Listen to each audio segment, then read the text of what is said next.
the Para Cave podcast, proudly brought to you by major sponsor Jack's Pale Ale, exclusively available at Parramatta Leagues Club, Shannon Cooney from Glenmore Park Realty, BTZD Clothing, and the official media partner of the Para Cave podcast, the Parramatta Times.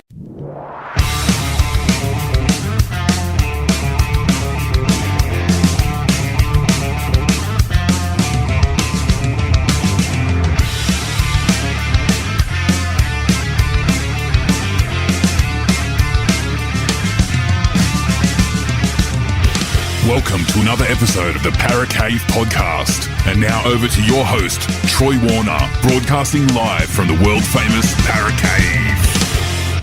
And yes, hello and welcome back to another episode of the Para Cave podcast. Troy Warner here, and it is back to the members and fans episodes, the interview episodes, the interview-based podcasts that come out each and every Thursday, except I must apologise, there was not one last Thursday. That was due to the Origin Review podcast that came out, but we are back into the interview-based podcast, and it is a fans and members episode this week. And look, this episode is with a gentleman by the name of Dave Carter. Now, you may or may not have heard his name before. He actually has his own podcast called the Point of Difference Rugby League podcast. Now, it is really enjoyable to listen to. I discovered this podcast, probably early this year, I'd say it would have been. And look, some of the names that Dave has interviewed on his podcast: Bradley Clyde, Kerrod Walters, Gary Freeman, Robbie O'Davis, Ben Cross, Daryl Broman. The list goes on. But one thing I do like about this podcast is Dave is a Kiwi, New Zealander, so he does get into the world of Kiwi Rugby League. So some of the names from those, as I mentioned, Gary Freeman played many a test for New Zealand. Gavin Hill, Motu Tony, Paul Whatuira, who else have we got here? Mark Hotto, who I've had on the podcast before here on the Para Cave podcast.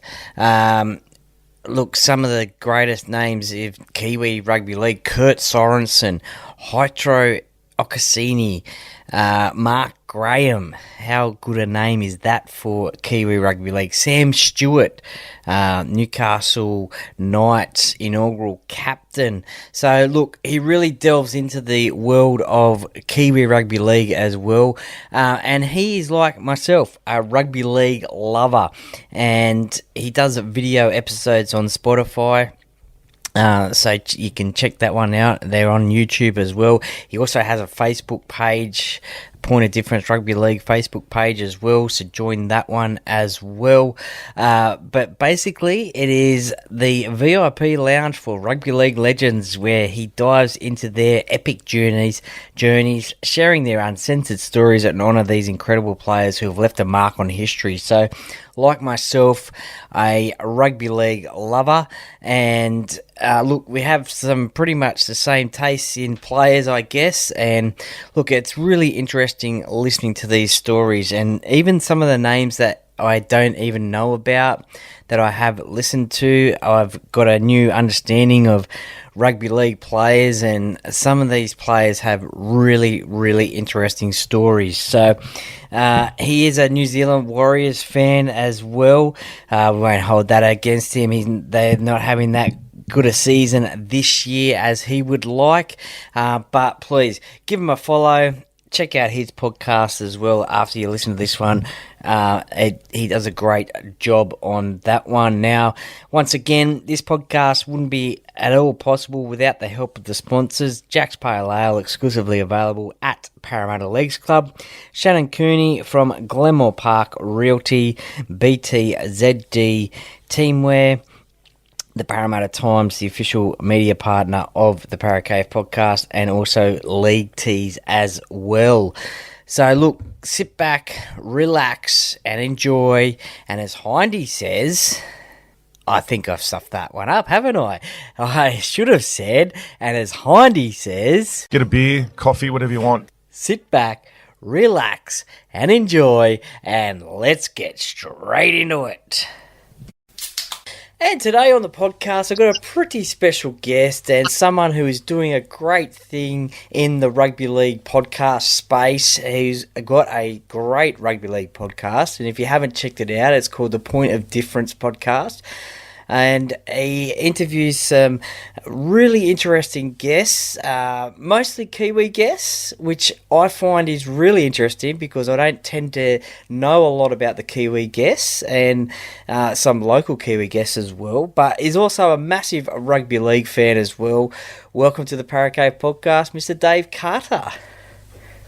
Hey man, thanks for having me on, dude. This is awesome. Yeah, not a problem. Not a problem. I've been following your journey in the podcasting world, and as I said in the intro there, you're doing some great stuff. So this time you can be on the other side of the questions, and instead of asking them, you can be answering them. So we'll start off. Where did your rugby league journey start? Did rugby league find you, or did you find rugby league? How did it all begin? Your love for rugby league?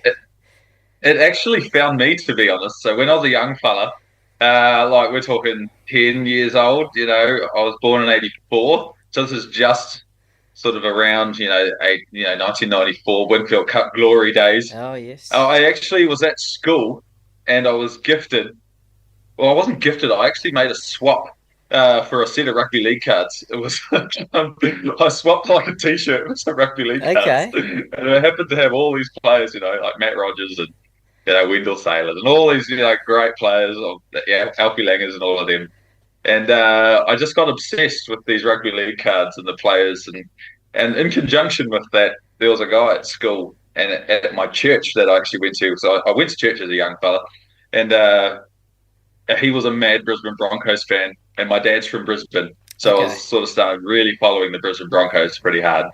So that's how it all started. And I just couldn't stop looking at those rugby league cards, putting them up on the wall. I had them all blue tacked to my ceiling and walls, and I had hundreds and hundreds of them, man.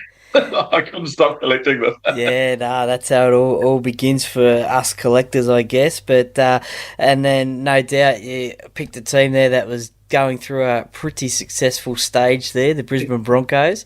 Who were some of your favourite Broncos players?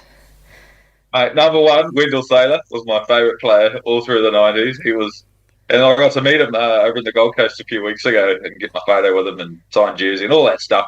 It was pretty awesome. Who else? Like Darren Lockyer came through, but Alan Langer, unbelievable. But Steve Reynolds, like the whole team, they were freakish. The whole team. They just could score a try from anywhere, and it's just what a brand of football. It was really beautiful football to watch, and pretty hard not to enjoy a few premierships along the way. Definitely for sure. And around about that time, I guess coverage of rugby league in New Zealand was pretty good. So then, did you follow? Did you just watch every game that was on offer? So in New Zealand, we had Channel 1, 2 and 3, and you could watch like a delayed replay of games on Channel 3 back then.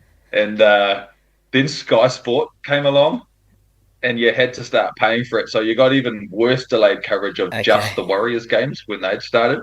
But essentially you could watch a lot of the games, live to start with before like pay TV came in. So we could watch a fair bit back then. So every Sunday was the day I used to watch all my sport. It was great. I used to really look forward to Sunday afternoons. For sure. Speaking of delayed games, I remember as a young fella, I'm probably a little bit older than yourself, the State Bank big game on Channel 10, and back in those days when they had the rights. But certainly come a long way, rugby league coverage these days, having live games rather than those delayed games. That's for sure. With yourself supporting rugby league in 1994 and the Warriors coming in 1995, how did that go down with yourself? Did they then switch your allegiances at all, or did you stick with the Broncos?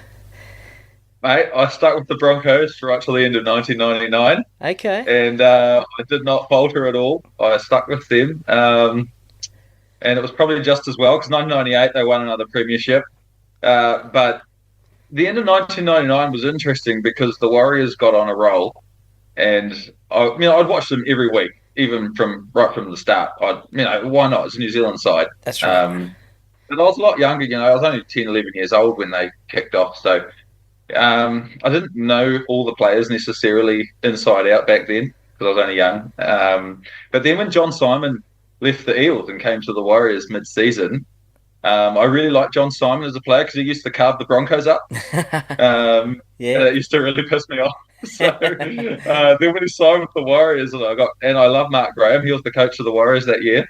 Um, I made a commitment at like sort of that back end of the Warriors season when they were smashing everyone that I was going to switch on the new millennium, year 2000, and I was going to support the Warriors. So that's exactly what I did, and it was a very much a roller coaster ride. Was it a hard decision though to switch teams? I mean, I'm of the adage to pick and stick, and yeah. But I mean, I guess being a New Zealand team, it must have been hard. Yeah, exactly. I think that's right. But I'd also kind of supported the Rabbitohs in 1999 because it was their final season, and I loved Craig Wing was a great player. Daryl Trindle was one of my favourite players, like Timmy Brasher, Matt Parsons. They were a real just hard-working, grafting side, and they actually really probably overachieved that season for what everyone thought they were going to do. And so I kind of had a season supporting both the Broncos and the Rabbitohs. And I kind of just got to that crossroad of like, I really should support the Warriors. I really should. So I did. I did. And then I was Warriors like hard. Yeah. Warriors hard. Yeah. Year 2000 onwards. Yeah, no, that's fair enough. Did you ever play rugby league as a youngster? Well, only at like school level. Yeah. But but not for like a club or anything, just at school with my mates. Yeah. But no, I didn't play rugby league. And I did do a post on my Facebook group about a week ago. So I was raised in a very strict religious family, and just for anyone listening, I've got no ill feelings towards religious people whatsoever. But I had a really restricted upbringing where playing sports on Friday night and Saturday day was basically prohibited. It was forbidden due to the holy Sabbath that my parents kept. Okay. So sports wasn't really much of an option for me growing up, unless it was on Sundays. But we'd go to school all week and then church Saturday, and then Sundays was mow the lawns, get your chores done, cut the firewood, clean your room, do the washing, all that rubbish. So yeah, there wasn't really a lot of room to play sport. So I was stuck with playing badminton on Sunday nights for my church. That was it. That was all I did growing up for sport. I was all right at it too, though, just by the way. Yeah, that's all right. I think I played that for the PCYC back in the day. One day before, it was a good game, good fun game actually. Yeah, that's good fun. Nah, it is. It is. The Warriors make the grand final in 2002. That must have been a pretty exciting time for yourself as a fan. Mate, that was crazy because I was season ticket holder that year, and I pretty much was for the next 10 years or so at least. Because I lived in Hamilton, which is about an hour and a half south of Auckland. Okay. And so I'd drive up every weekend with my mates, Jeffrey, Greg, my brother Mark, my mate Dean, and we'd all meet up there, and we all had the big inflatable fingers and all the jerseys. We get a new jersey every year. We sat in the same seats around the same people every year. It was the best. It was, and that season, like we started off the year with a win against the Roosters, and then it lost. We lost at the end of the season in the grand final against them. But that was a season all Warriors fans had been desperate for, and they came through. And they were unbelievable to watch. Some of the tries they scored were just, you'll never see them again. They were freakish. And yeah, man, we enjoyed that ride for that sort of period of time, for those few years. I think that grand final, I've never celebrated a try so hard in my life when Stacey Jones scored. I think the whole room of guys, there's like 10, 15 of us, just piled on top of each other on the floor celebrating. It was crazy, man. It was awesome. Yeah, no, it's certainly a try that comes up every year, grand final time, as one of the greatest grand final tries that are being scored in games. That's for sure. 2011, they also got another opportunity to win the competition against Manly. How did you think they were going to go that day, or how were you feeling? Were you feeling confident that day? No, I wasn't. It was my birthday. So my birthday Okay. is 2nd Oh of no. October. That was the day of the grand final. And I was like, come on, Warriors, give me my birthday present and win me a bloody grand final. And so for some happiness insurance, I put about $400 on Manly on the Okay. TAB. Fair enough. So I made about $800. And I didn't get a grand final win. Well, that's gambling responsibly, isn't it? Indeed, I was quite happy to pay for a premiership. Didn't get it, but I made some money, so we're all good. But I was gutted, mate. I was gutted, absolutely. But I knew they wouldn't win it. I actually went in I thought Manly were too good. They were just too good that year.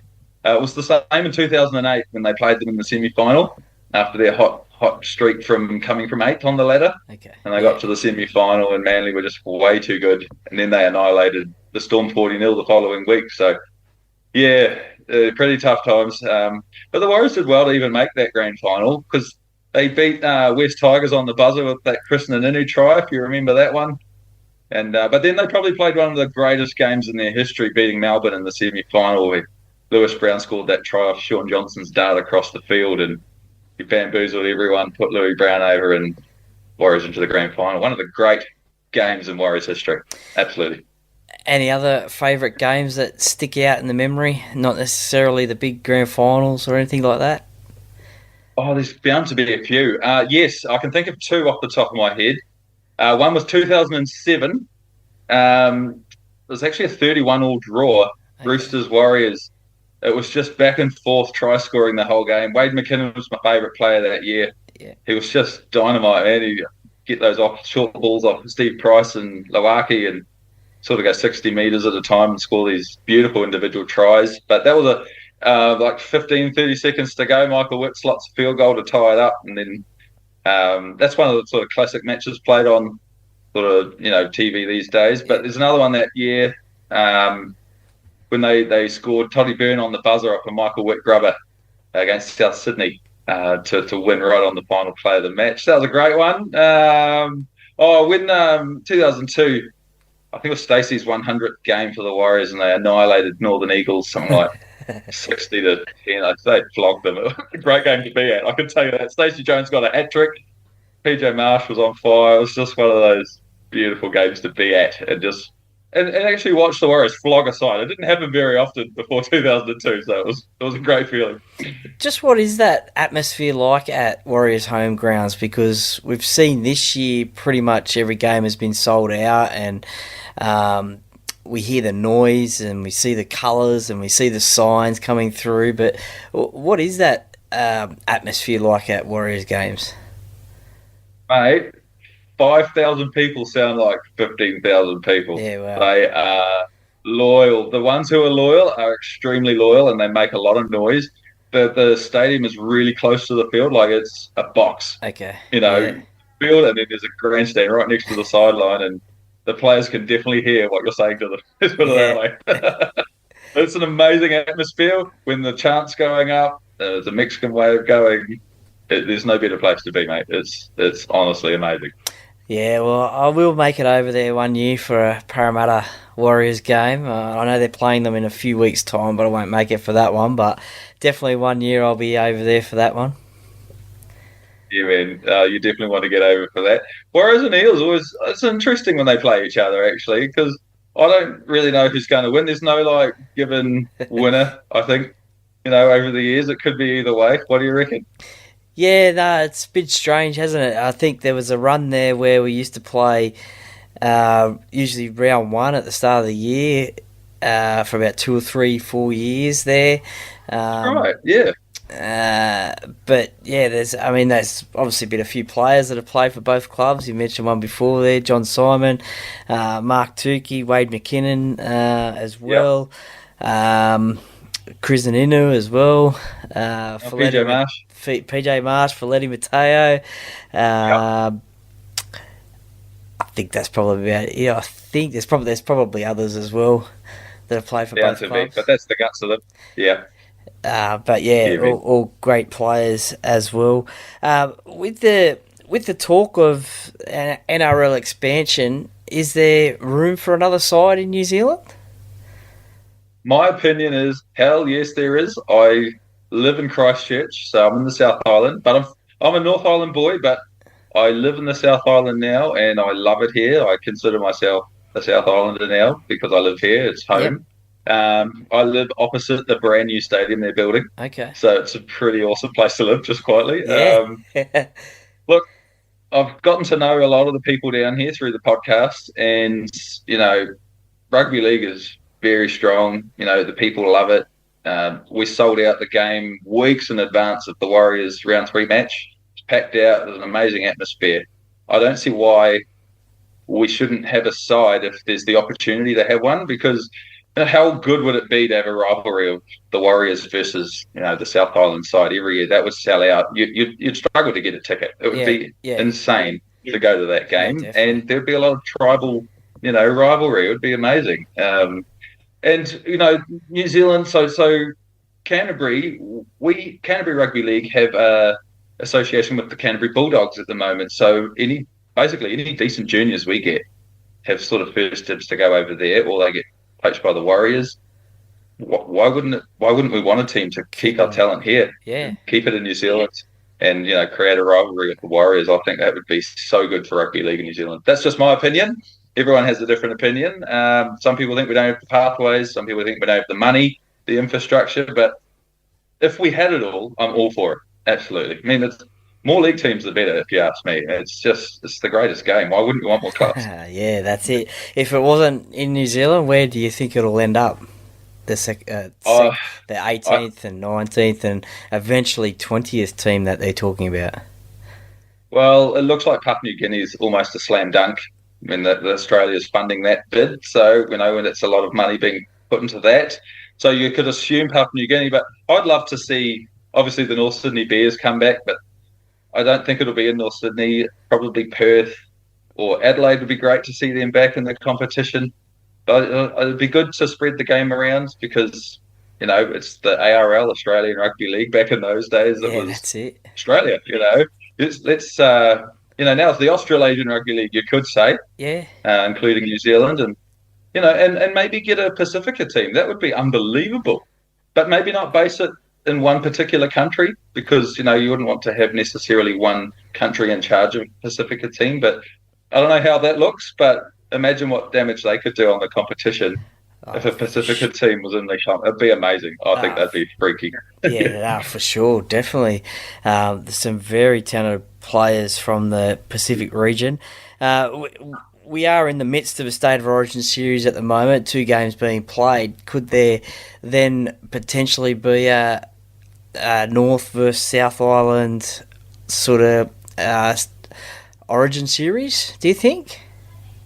That would be amazing. Do you know, back in the days, that's what used to happen. They used to have North Island versus South Island back in 60s and 70s. That's what happened. Even we had a South Island team as late as the early 90s, as far as I'm aware, and even in recent times. But it's not so much like a representative side that goes out and plays any big clubs or anything. It's more like a Southern Zone side now. I think they're called the Scorpions.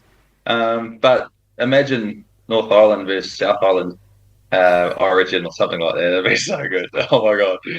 Why not? I feel like Kiwis are missing out on that extra level of rep footy that Australia gets because we only get a few tests a year. Yeah, I feel like the NRL don't do New Zealand any favours in that regard. It's just like this hogwash, slapdash. Let's just throw a little series together at the end of the season, and State of Origin's the pinnacle. That's the Kiwi perspective. I think international footy needs to be prioritised. But we would love an Origin type rep footy. I think a lot of people would. Well, speaking about missing out, who do you think, a Kiwi player, who do you think could have made it in State of Origin and is made for State of Origin? Sonny Bill Williams, 100%. He would be unbelievable. Imagine the hits he would put on people back in the shoulder charge days. He was a freakish player. I believe Stacey Jones would also be unbelievable. He was just a magician with the ball, running the ball and controlling a game. But I think because he played at the Warriors when they were never that strong until the 02 and 03 dynasty, I think if he had a solid team around him of professionals that were, rep level, he could have done some serious damage in an Origin game. That's my opinion. It's probably a little bit like us Parramatta fans with Mitchell Moses at the moment. Put him in a side with like New South Wales, and he comes up with a man of the match performance. Put him in a side with Parramatta, although he is the best Parramatta player on the field and has big games. If he only had those New South Wales players in that side, then Parramatta might win some more games. But one player I reckon, one Kiwi player who I reckon would have absolutely nailed it in State of Origin is Jared McCracken. Oh, mate, old Crackers, he is a beast. He's a unit, man. Yeah. He's just tough as. Yeah, I love him. Great player. He'll definitely not look out of place in Origin. Nah, that's for sure. I reckon he would have absolutely nailed it. But you mentioned International Rugby League there, and it is a little bit of a passion of yourself and yours. How can we improve the international game a little bit more? And because for some people, that is the pinnacle of rugby league, is playing for your country. Others these days think it's Origin, but especially for Kiwis, I mean, they can't play Origin. So how do you think we can improve international rugby league? Okay, so you've got to really look at the ARL. They've kind of held the keys to, rugby league for a long time in terms of international, and how they used to have all these rules about if you represented a State of Origin side, you couldn't play for your national side if it wasn't Australia. And that's been a big problem for years. And they've finally kind of, taken away some of the red tape on that, and that you could play for a Tier 2 nation. But I still believe that it's not prioritised international footy. Like last year, they threw that Pacific Cup series together at the last minute. And, the final was played in Hamilton, my old stomping ground. And they couldn't even fill up the stadium for a final of an international match. Like the tickets were really expensive. Oh, okay. People just didn't go. And it's kind of an insult to rugby league, especially international rugby league, when it's Australia and New Zealand in a final. So I think they need to actually have more test matches, like bring back the rep round, Samoa, Tonga, Fiji, Papua New Guinea, New Zealand, Australia, Anzac Test. Yes. Where's all that gone? Yes. It was a mainstay in the calendar. Where is it? But State of Origin is not affected at all. And that's what the Kiwi perspective is why how are we ever a chance of beating Australia regularly when we have no preparation for it, whereas Australia has State of Origin? How the hell do we beat Australia if we can't, be on the same level? But then go a step further back, you've got Tonga and Samoa, Papua New Guinea and Fiji. They're so close to going that next level and being a real force in the world stage. And then you've got England as well, but without those regular games, how on earth? And they don't have the money either to entice the stars to align with their country of birth or heritage. So how are they going to, compete at the highest level with Australia regularly? There's no opportunity to do that. So I just feel like the priorities need to change. Maybe the NRL needs to shorten the competition by 4 rounds or something like that, and to give the international game far more priority. I actually believe that's where rugby union's got the wood over rugby league, just the fact that they prioritise international footy. Yeah, no, I certainly agree there. It was great to have that Anzac Test around Anzac Day, if not on Anzac Day. I mean, we see these days the NRL playing games on Anzac Day, but I mean, there's no reason why you couldn't have a test around that Anzac Day between Australia and New Zealand. Yeah, man. Well, we used to have it, so I just don't understand why we can't have it back. Yeah, it gives players something to play for, and who doesn't want to represent their country? I mean, that's the highest honour. So I just don't know why you'd take those opportunities away from players. I know it's all money driven now. I think that's half the problem. Is people would play for nothing back in the days, and then to play for their country was such an honour, and it still is for people. But I just think that the ARL, they need to sort their shit out basically and prioritise it. Let's get it back on the calendar. Yeah, absolutely. Hello, Paracave podcast listeners. My name is Shannon Cooney from Glenmore Park Realty and long-term sponsor of the Paracave podcast. If you're looking to sell your property or buy, or just curious to know what your property is worth in today's market, give me a call today on 0421 588 445. Absolutely. You mentioned rugby union there. How do you think how is rugby league compared to rugby union in New Zealand? We saw last year that the Warriors were making a big impact into that in terms of obviously how successful they were on the field and selling out games again. I think we saw this year that the rugby union changed one of their timings or days of a game because there was a Warriors game on or something like that. But how is that difference in New Zealand? Well, going back 20, 30 years and even way back in the days, rugby union has always been number one. And that's what you were taught at school. If you played league and you were in the first 15 rugby side, you'd be banned from the first 15 rugby side if you were caught playing league. Yeah, and you were taught that rugby league was thuggery, brutality, and all of those things in between. And it was a rough sport, but, it was for blue-collar workers, not your sort of snobby private school kids. And I'm very much generalising, so over the years, rugby league's definitely got more popularity, and that sort of 2002, 2003, New Zealand rode the wave of the Warriors doing well for the first time in their history, and rugby league definitely got on the stage. And then winning the World Cup 2008, that was definitely massive. But as soon as the Warriors fall away with results, generally the crowd goes with them and goes back to rugby union. And to answer your sort of second part of your question about the Chiefs and Hurricanes actually moved like a semi-final. That was on the same day as the Warriors because they knew they wouldn't get the crowd because the Warriors are sold out and the TV ratings are through the roof. And that's just due to rugby league finally arriving in New Zealand where it's popular to like rugby league and it's not got all those nasty sort of teachings of the old days where it's about thuggery and brutality. And I think that's due to the NRL changing their rules about hit highs and actually, punishing players for foul acts on the field, and it's actually never been safer to play rugby league. And I think the Polynesian influence. We have a lot of Polynesians in New Zealand. Yeah.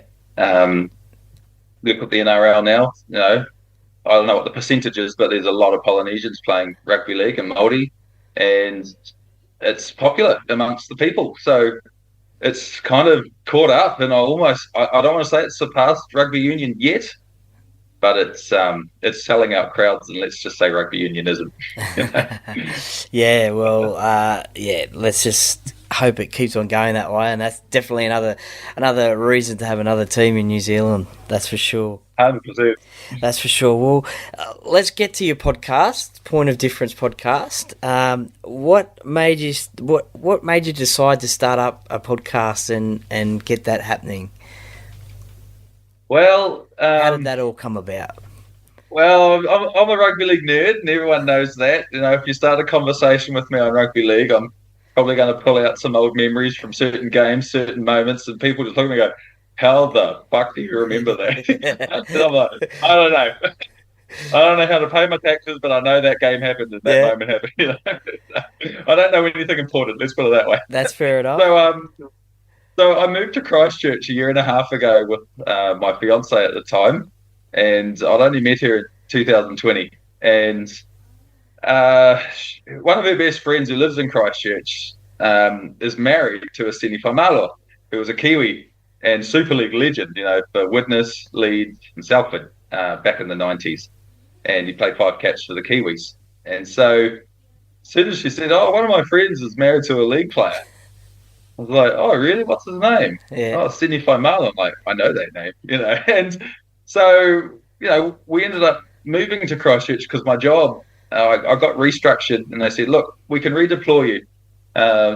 Pretty much, where do you want to go?" And I said, "Well, I need to go where the money's still good, so I can afford to live." Yeah. And Christchurch was one of my options. So I was like, "Oh," and my wife was from Christchurch, so Okay. she'd moved up to the North Island with me when we met. So we moved down here and we met up with Aseni and Jeanette Tamalo for dinner, just to meet. And basically, we talked footy all night, me and Aseni, of course, Yeah. telling me all the stories of all the Kiwi boys and the tours he went on and all his times. And I'm rattling off all these names and moments and history, and he's sitting there going, Wow. "You're a nerd." Yeah. And so both of them were like, "Oh, man, why don't you do something with your knowledge? Like, podcasting's pretty popular now." And I'm like, "Oh, that's a cool idea." And I kind of sat on it for a while and did nothing. And then one day I just decided, you know what? I'm going to do it. Because I listen to Bloke in a Bar and the Rugby League Guru and, and yourself. And I just thought, why not? I reckon I could do that because I'm a talker. So everyone gives me shit that I talk too much. So I thought, perfect. I'll have to shut up and ask the questions for once and listen. So Aseni volunteered to be my first podcast. And away it went. I wanted to focus on more of the legends from the 80s and 90s. That was always kind of my thing. That's the era I loved the most. Yeah. And I can, through Aseni, I was able to connect with a few of the guys from that era down here, and it's just kind of taken off from there.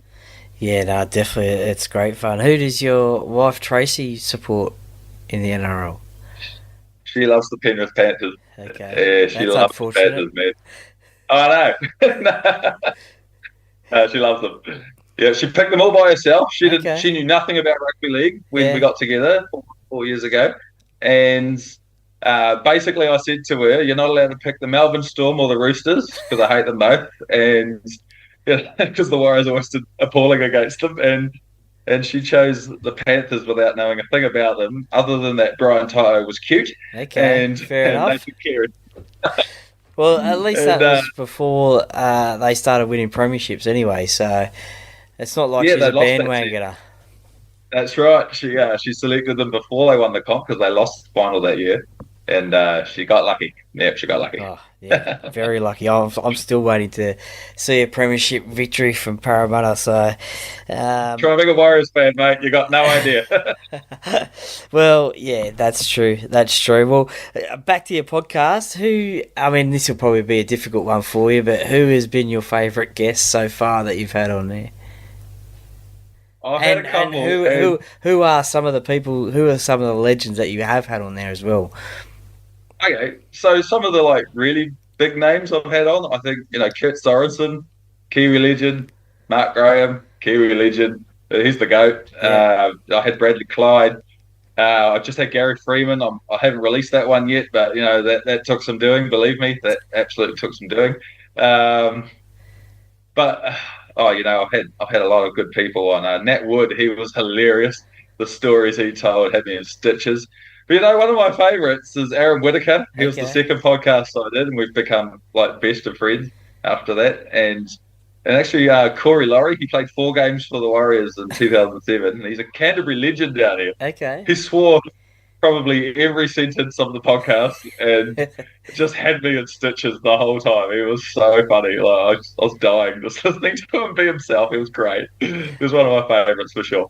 Yeah, no, it certainly is it's good fun, and talking to these players, it's you get to hear some great stories and some funny stories. Is there one that stands out in particular at all from somebody? Yeah, well, Corey Laurie, he told a story about Mad Monday for 2007 where they'd stolen a keg from somewhere and they broke into Mount Smart Stadium. And they had a keg party on Mount Smart Stadium, and he was already dressed in his Mad Monday costume, which was a wetsuit, and someone put toothpaste in his hair that night, and he couldn't get it out of his hair, like a whole tube of toothpaste. And then the next day, they were about to fly off to Las Vegas, and Waitangi Korpu's dropping lighter fluid all over his feet and on his back and setting him on fire. Not really a puncher because Corey's getting pretty over it. He's hung over and all of that. And then they're going to fly off, and he's in his bloody wetsuit, got toothpaste in his hair, and then there's something wrong with his passport. So he had to go to the embassy to go get his passport renewed or whatever he had to do. And his wetsuit looked like an absolute idiot. was a great story. He tells it a lot better than I do, but I was absolutely crying when he told me that. Yeah, Yeah, it was nah, brilliant. that sounds amazing. That sounds amazing. Who is the one guest that you haven't had on so far that you would love to interview on the podcast? Oh man, how long have you got? Oh my god. I've been chasing Wade McKinnon for a long time. We keep in contact. He's a very busy man. I actually contacted him today, and we're still good, but he's busy. Yeah, I'm gonna get there. I'm gonna get there. But if someone I haven't contacted, Mal Meninga, he's pretty much top of the tree. Wally Lewis, of course, I'd love to chat to those guys. I mean, they're just the goats. I mean, Darren Lockyer, put him in there. For Kiwis, Stacey Jones, Ruben Wiki. I've got some connections to get there. It's just you know how hard it is with time and working full time, and yeah, you sort of want to just slowly get through your list. But yeah, we'll get there though. We'll get there. yeah. No, that's it. A few of those names on my list as well. Wally, Mal, Brad Fittler as well. I wouldn't mind Oh, 100%, Brad. interviewing Brad Fittler. That'd Andrew be. Johns, why not? Yeah, that's it. Throw them on there as well, for sure. Now, your wife Tracy and yourself are into marathon running, or running in Yes. general. Um, Yeah. what's the way? What is it about running great distances that you enjoy? Well, I think we're all in or not in at all type of people, and I think you probably would be the same running a podcast. You've got to give 100%, or there's kind of no point, and that's how I've always lived my life. In fact, my mate Greg, my best mate Greg, we've been friends since day one of high school, and he is a mad Warriors fan. Don't you worry about that. He's always called me Dave the Extremist Okay. because I don't do anything by halves. Yeah, no, that's fair enough. So, Yeah. so essentially, about 7 or 8 years ago, I was pretty overweight and not running at all. And I went to my doctor's for a checkup for something completely different. And he said, mate, your blood pressure is so high and you're like pre-diabetic and all of this stuff. So you need to really do something about, the way you're living. Because I used to be a storeman, delivery driver. I was 72 kgs, 6 foot tall. Like I was a beanpole, Yeah, lifting and running around all day. And then I got a job at Fonterra being a forklift driver, but I ate the same as when I was a physically sort of working Yes, person. yes. And I just sat all day eating pies and cakes and pizzas and KFC and all that, and I just piled it all on. Didn't even realise until it sort of got there. And essentially, I was eating myself stupid. So I started running like 1K a day. That turned into 2, and then it turned into this like addiction of running. And then someone challenged me to run a half marathon, and I did that. And then someone challenged me to run a marathon, and I just started challenging myself to keep Okay. doing it. Yeah. But it's been hard because I'm actually really injury prone. It's really annoying because I Okay, get yeah. to a decent level and then I get a bad injury and then I have to start again every few months. It's really frustrating. But yeah, so that's kind of the drive, and that's how me and my wife met, Tracy. She's a marathon runner, a very good marathon runner, and we met through our passion for running. So yeah, really, really pleased I took up running. Yes. Knocked off the old weight and picked up a bloody beautiful, wonderful person to spend my life with. She's amazing. Yeah. That's it. We could almost say that one was chasing the other, sort of thing. Running around, Trust me. chasing the other. Yeah, it was actually really organic how we met. It was really cool. Just kind of happened without really trying, and it was just I don't know, call it fate. Let's call it that. Yeah. Have you done one of any those things major marathons? Yeah, so I've done not so much overseas, but I've done the Tarawera Ultra Marathon, which is a really big event here in New Zealand. So I did the 53K event, and that's got mountains and trails and all of that. So that took me just under 7 hours, which is pretty reasonable for an amateur sort of Okay. runner. And I've done Dunedin Marathon, done Christchurch, and I've done a lot of trail marathons with mountain climbing and stuff. That was something I was really passionate about, trail running, and then I'm more into road running these days. But I really like the old trails. I think I heard that Sydney is going to try and get onto the list of the major marathons that happen throughout That'd be the good. year. So if you ever get the chance to interview Billy Moore, ask him about his marathon running, because he's done, Okay. I think, 5 out of the 7 majors, I think. Okay. I think he said that I on know my wife's done a couple of them. She's done London, I'm certain of that, and she's a phenomenal runner too. This year in January, the Canterbury Crusaders had a child cancer fundraiser, but it was a 1K loop you had to run all day Oh, around their okay. training grounds for 12 hours. Yeah, wow. And Tracy did the most out of anyone. All the Crusaders boys were there. She whipped them. Yeah, She wow. did 101 kilometres in 11 hours 56 minutes. It's pretty phenomenal. I She's a think, freak. yeah, no, that's amazing. Definitely. I think Yeah. I think Ned Brockman's going to try and break a record similar to that as well, like just doing loops of a track over a time period. So I think he's going to try and break the world record. I think for Oh, that's incredible. must be something like continuous running distance over time or something like that. But Right. we all know that he can run. That's for sure. Yeah, man. Look, we'll get back to rugby league. Is there? Oh, we mentioned favourite games, ones that stand out. Grounds, rugby league grounds. What? How many grounds have you been to in watching Warriors play or rugby league games play? In terms of, I guess, have you watched any outside of New Zealand? I haven't. I've not been to any matches outside of New Zealand.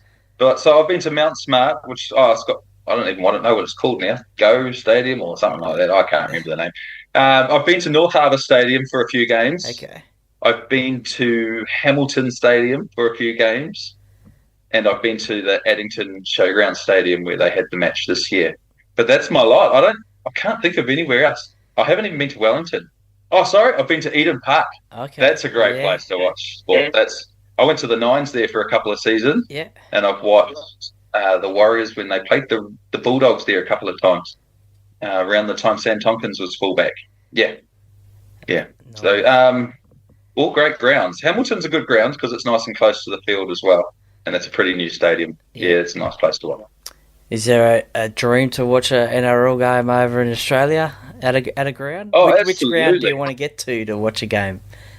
I want to get to the Dolphins because they're a side I started supporting when they came in the comp. Okay. And Yeah.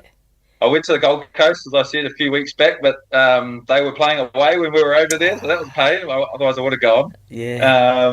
And I would love to go to Suncorp. I mean, who wouldn't want to go to Suncorp?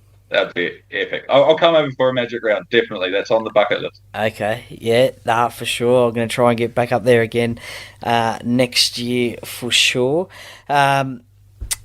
Look, I usually ask the players these questions, so I'm going to have to try and mix them up a little bit here.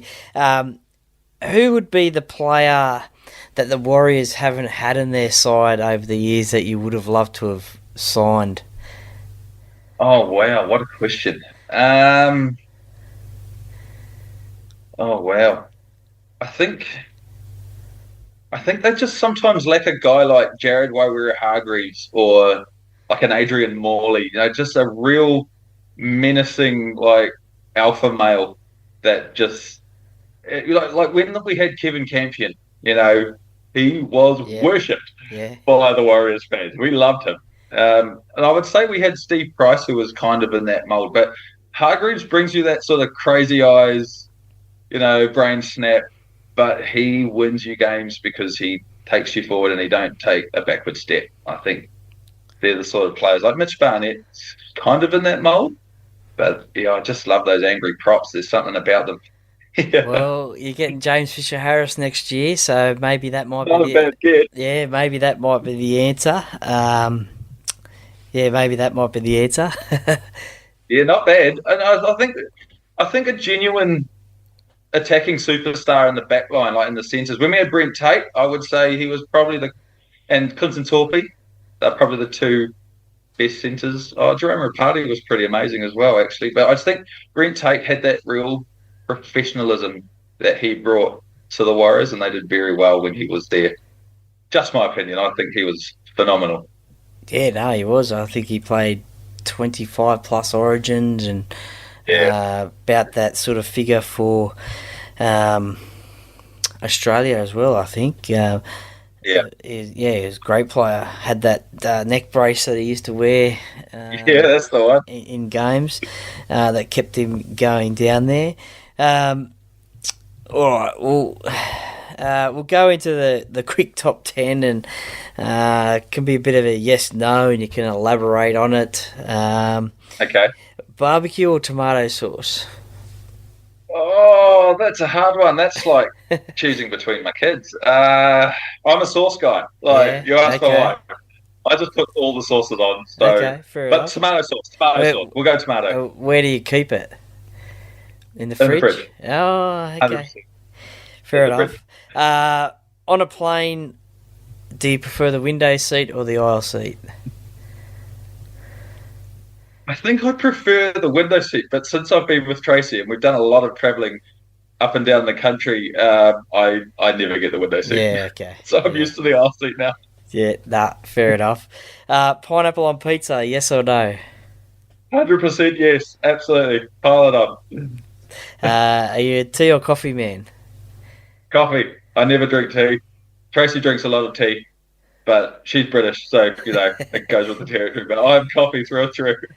Yeah, nah, I'm the same.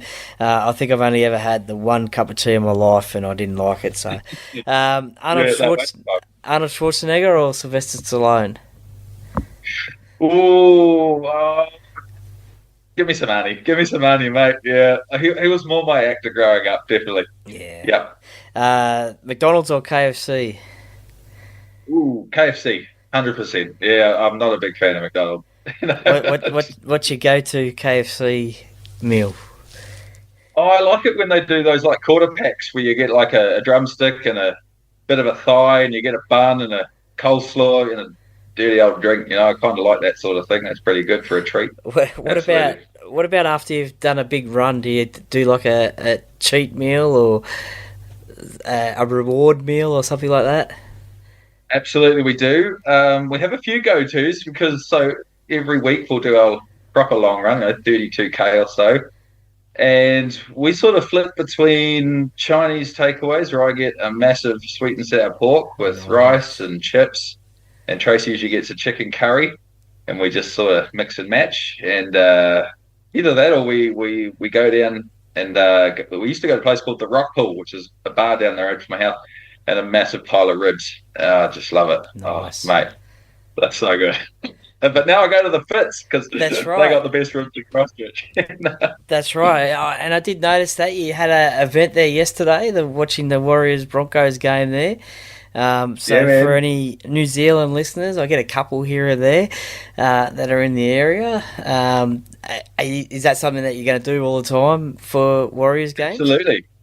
Yeah, if we can. So, when they're in a good time slot, absolutely. Get everyone down to the Fitz and have a bit of a Point of Difference Rugby League members get together. And, I'll put on a few chips for everyone and everyone can buy their drinks and hopefully watch the Warriors get a win. That's the plan. No, it's good to catch up. That was our first one last night. We had a really good turnout. Yeah. Yeah, it was bloody heaps of fun meeting some new people. I loved it. Yeah, absolutely, for sure. Are you a morning or night person? Oh, night person. I hate mornings. You should see me. I'm just, my whole life, I have worked in industrial factory sort of work, driving forklifts, driving trucks, doing store work, and they all start at 3 in the morning, 4 in the morning. Wow. I'm at my best start time at the moment, which is 6 a.m., and I have an hour commute to get there. So I just hate getting up at 4:20 a.m. I hate it, but I do it because it pays the bills. That's it. So, yeah, nights for me, man. Nights for me. Summer or winter? Which one do you prefer? Oh, that's a hard one. I'm more of an autumn spring guy. Okay. It's like in between. Like winter's freezing in New Zealand and the South Island, but summer's no good for running 'cause it's too damn hot. Yes. So, okay. Autumn and spring are perfect. But if I had to pick one, I'd probably pick winter purely for the running because it's much better to run in the cold. Absolutely. Yeah. Coke or Pepsi? Oh, Pepsi Max all the way. Yep. 100% like it. The vanilla one. Yeah, that's my favourite. Yeah, I drink the vanilla Love one it. too. I drink the raspberry one I as well. love it. No, there's probably no point in asking the last one, but cardio or weights? Cardio. I hate weights, man. I've got bingo wings for arms, mate. Yeah, Don't do nah, weights. that's it. That's it. Set of 6 questions. Favorite sport outside of rugby league? Oh, I I used to mean, other really than love the other than V8 running. supercars. Oh yeah, yeah. No, yeah, I used to really Shane Van Gisbergen, Craig Lowndes, James Courtney. Oh, going back, Glenn Seaton, Russell Ingall, all those old boys. I Ah, love the yes. V8 supercars in the 90s and 2000s. Just obsessed with it. Loved it. Really like the Black Caps. Love watching the cricket as well. I'll watch the All Blacks, but I'm a league guy, so it has to be a World Cup, or I probably won't watch it. Yeah. Yeah, that'd be the few I'd watch definitely. Yeah, there are some great names there of V8 supercars. I was a Dick Johnson man myself from the Shell Yeah, team, and Bathurst yeah, is man. probably my favourite weekend Oh, of the mate, supercars. me too, man. Paul Radisich when he Yeah. drove with in the AU Falcon 2009, he was leading the whole bloody race, and then about 9 laps to go, the car crapped out, and I copped a lot of shit from my workmates because it's a Ford, and I'm a Ford man, and yeah, no one goes for Ford in New Zealand.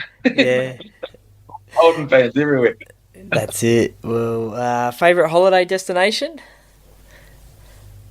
Oh, mate, I've only been to Australia and Fiji, if I'm honest. So at this stage, I'll definitely say Gold Coast, Australia, be my favourite. Love Yeah. it over there. Nah, fair enough. I saw that you went on all the rides at the theme parks, and Oh, mate, that giant drop can piss off. I'm never going on that again. That was ridiculous. I was so freaking out. oh, I don't blame you. I bet. Who would be the most famous person you'd love to meet, dead or alive? Ooh, it's a great question. Uh, oh, man.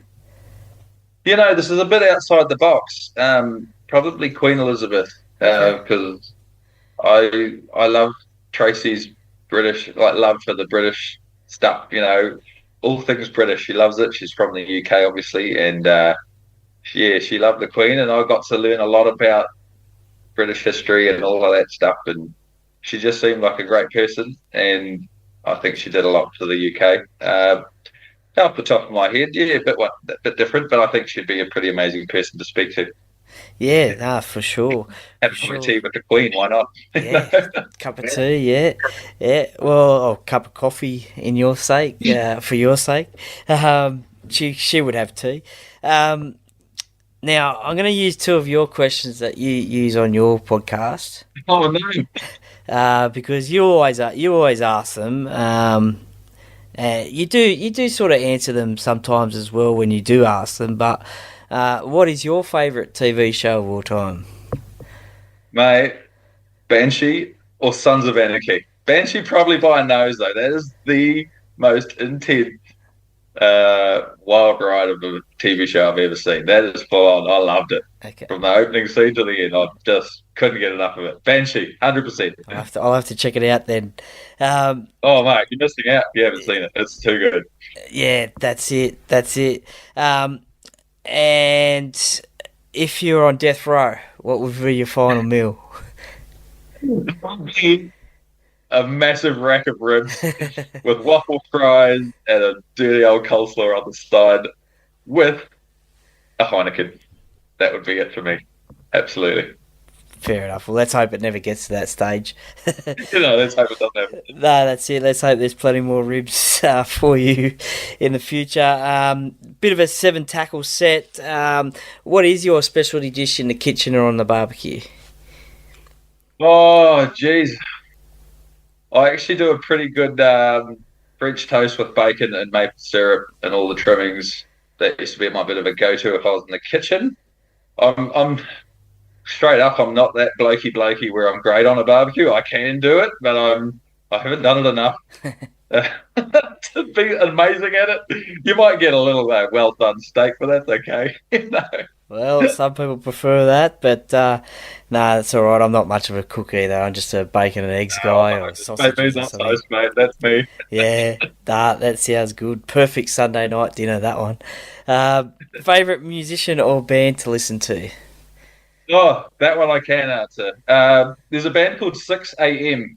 And I don't know if you know of Motley Crue, but the Yeah. bassist Nicky Six, after they sort of finished up playing, he started a band called 6 a.m. And it was more of a project to go along with the books he'd written called The Heroine Diaries and This Is Gonna Hurt. And they did albums to go with the theme of the books. And then that got so popular, they started doing albums. They did about 5 or 6 albums. And mate, I just, because I came across them when I was at a bit of a crossroads in my life, all the lyrics and the music really spoke to me. I read the books, to divulge a little bit, I was struggling with a drug addiction myself when I was in my late teens, early 20s, and that all really spoke to me. And Okay. I kind of understood the meaning of life a lot more after reading the book. This Is Gonna Hurt, and I finally got control of my life again. And so that music's really important to me. And yeah, it was quite meaningful. So 6 a.m. That's my band. I love them. Okay, I'll have to check them out as well. Have you got a favourite song of theirs? Oh yeah, there's a few. Barbarians is a Okay. great song, and You Have Come to the Right Place, and This Is Gonna Hurt. That's like their first big hit. That's huge. Go for that. Go have a listen to that. Yeah. Okay, yeah, that definitely. I'll have to check those ones out. Well, give your podcast a plug. Where can people find it, and who's coming up, and who? What's your latest episode that you have on? Okay, so you can find Point of Difference Rugby League podcast on YouTube. So just search the name. It's on Spotify as well. I'm on all the platforms, TikTok, all of that. Got the same name everywhere. My latest podcast that is released is Bradley Clyde, but I have Gary Freeman and Robbie O'Davis will be my next two released. So we should have one of the two out this Wednesday coming, and then the other one the following week. So yeah, go check it out. Nice, nice. So I definitely will be listening to those couple that are coming out. I've just finished the Bradley Clyde episode. Certainly a legend of rugby league, and listeners, get on board, and you're doing some fantastic stuff in the rugby league space. And as I said in the intro, I think sometimes listening to the players that I don't necessarily know about, the Kiwi players. I think you had Glenn Coughlin on a few months ago. He had a really interesting story. Was it Frank Endicott's son that you had on? Yeah, Gary. Yeah. He was really interesting to listen to as Crazy, well. eh? So sometimes there might not be names that people might not necessarily know about, but certainly interesting to listen to. Yeah, well, that's kind of my whole thing is what I call it point of difference is it's not necessarily all the big names of rugby league because down here, Canterbury had this boom of superstar players in the 90s and the 80s, and a lot of them have sort of gone under the radar. Like, I'm trying to hook up with guys from that era and tell their stories because, they were legends down here, and Canterbury's really fallen away in the rugby league world, so I'm doing my bit to try to bring it back. Like guys like Glenn Coughlin was a legend, and he nearly was a Parramatta Eel first grader. He just got unlucky because of Super League that he got bumped back to reserve grade after Super League fell over. So yeah, he was a Parramatta Eel, and he's a great man and a really cool story. That's it for sure. Well, just before we go, how are the Warriors going to go in 2024? How are they going to finish? Mate, they are the enigma of my life. Look, if they make the 8, it'll be 8th place. I can't see them getting any higher than that. But my gut feeling says they're going to finish the 9th or 10th. Okay. That's just my gut feeling. Yeah. And then do you do what I do if Parramatta don't make the finals? You pick another team to win the comp from the finals?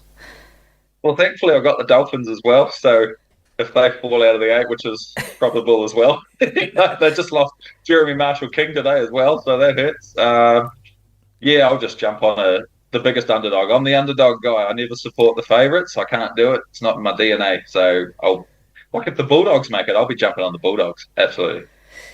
I can't see myself going for the Bulldogs in the finals, being a Parramatta man. But if the And Dolphins, he took the bait. yeah, if the Dolphins make it, I'll jump on their bandwagon. I was on the Warriors bandwagon last season. Oh, nice. I was thinking they could have got the job done. Unfortunately, they didn't. And then grand final, I was going for the Broncos to beat the Panthers, but.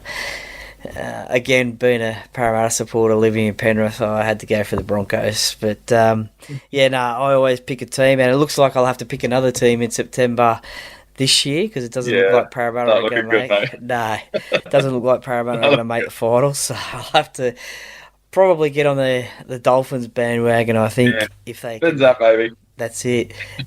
Well, Dave Carter, thank you very much for joining me today on the Paracave podcast. I've really enjoyed the chat and the insight into the man behind the microphone, I guess you could say. And as I said, listeners, get on board, listen to League Point of Difference Rugby League podcasts. It's really interesting. So, Dave Carter, thank you very much for joining me today. Mate, thanks for having me. It's been an absolute pleasure. Nice to be on the other side for a change, and it's very different, let's put it that way. I get to do all the talking. Ellen, how you going, mate? Are you a Paracave podcast listener? I am, bro. It's a great podcast. Everyone tune in. Go Para.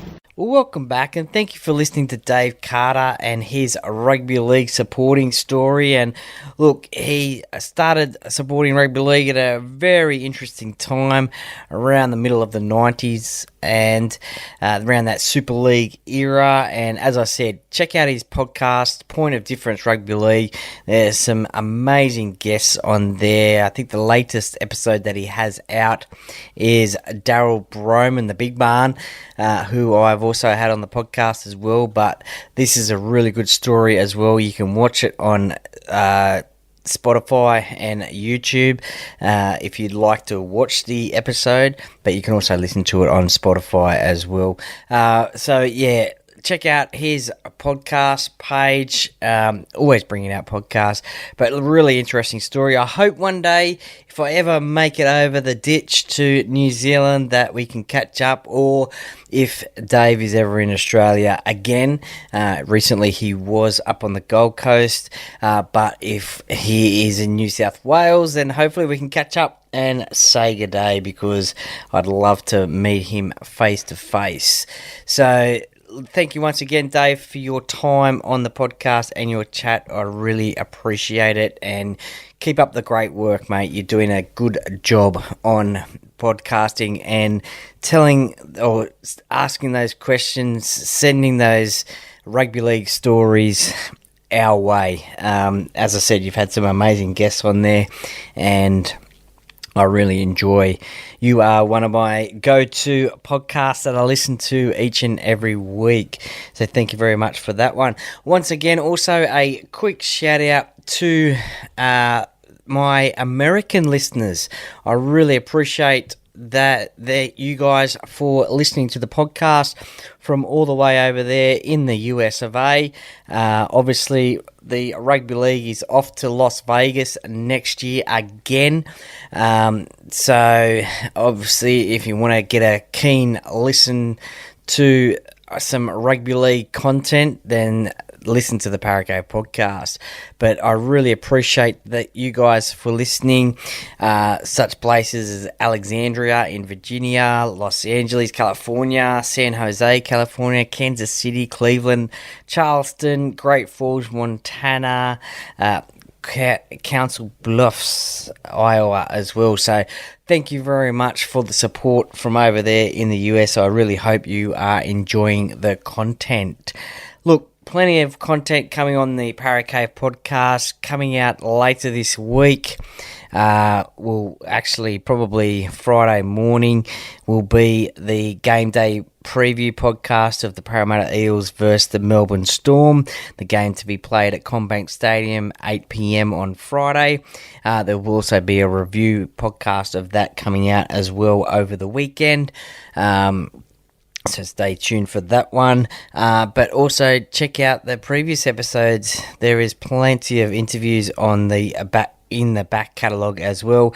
Please give the Instagram page a follow as well, and the Facebook page as well. I really appreciate that support, and any reviews that you can put through on the podcast platform that you listen to, I would really appreciate that one. Thank you very much for listening to this episode, the interview-based podcast. I really enjoy doing what I do for you guys, the fans, the listeners. So thank you very much for your support. And look, enjoy your weekend of footy, and I hope your team wins. Thank you very much, and I'll catch you next time.